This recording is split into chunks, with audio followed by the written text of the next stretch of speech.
সোনামুড়া মহকুমার যাত্রাপুর থানার অন্তর্গত গ্রাম পঞ্চায়েত বাঁশপুকুরের মহরম আলীপাড়ায় অভিযান চালিয়ে বিপুল পরিমাণ নেশাজাতীয় দ্রব্য ও একটি দেশি আগ্নেয়াস্ত্র উদ্ধার করেছে পুলিশ।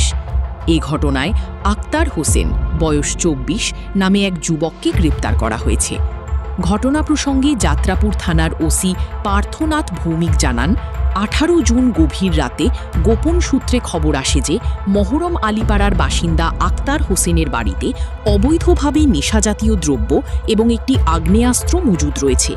খবর পাওয়ার পরই ওসি পার্থনাথ ভৌমিকের নেতৃত্বে সাব ইন্সপেক্টর বিজয় চক্রবর্তী, রুমি আক্তার, টিএসআর জওয়ান এবং থানার একাধিক পুলিশ কর্মীকে নিয়ে বিশেষ অভিযান চালানো হয়।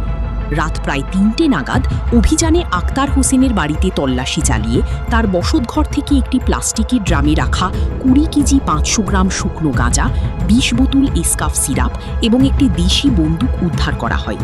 উদ্ধার হওয়া নেশাজাতীয় দ্রব্য ও আগ্নেয়াস্ত্র পুলিশ বাজেয়াপ্ত করেছে। অভিযানের পর অভিযুক্ত আক্তার হোসেনকে আটক করে যাত্রাপুর থানায় নিয়ে যাওয়া হয়। তার বিরুদ্ধে এনডিপিএস আইনসহ প্রযোজ্য ধারায় মামলা রুজু করার প্রক্রিয়া শুরু হয়েছে বলে পুলিশ সূত্রে জানা গেছে। দীর্ঘদিন পর এলাকায় বিপুল পরিমাণ নেশাজাতীয় দ্রব্য ও আগ্নেয়াস্ত্র উদ্ধারের ঘটনায় স্থানীয়দের মধ্যে ব্যাপক চাঞ্চল্যের সৃষ্টি হয়েছে। পুলিশ সূত্রে খবর, গ্রেপ্তার হওয়া অভিযুক্তকে বৃহস্পতিবার সোনামুড়া আদালতে সোপর্দ করা হবে। ডিডি রিপোর্ট, প্রতিবাদ নিউজ।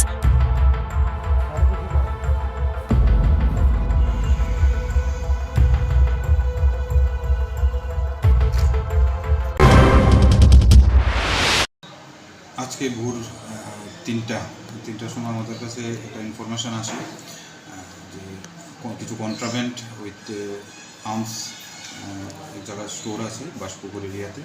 তখন আমরা আমাদের যে অফিসার বিজয় চক্রবর্তী এবং রুমি আক্তার দুইজনকে নিয়ে আমরা একটা রেড করি। ওখানে রেড করে ২০ কেজি ৫০০ গ্রাম গাঁজা, ২০টা কোরিন ফসফেট, কফ সিরাপ আর একটা দেশি বন্দুক কান্ট্রিমেড গান পাওয়া যায়।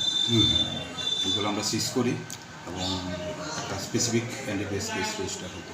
গ্রেপ্তার করা কাউকে সম্ভব একজন লোক ওই কানেকশনে একজন লোককে আমরা ডিটেন করি, এর বিরুদ্ধে কেস রেজিস্টার হবে এবং কোর্টে পাওয়া যাবে।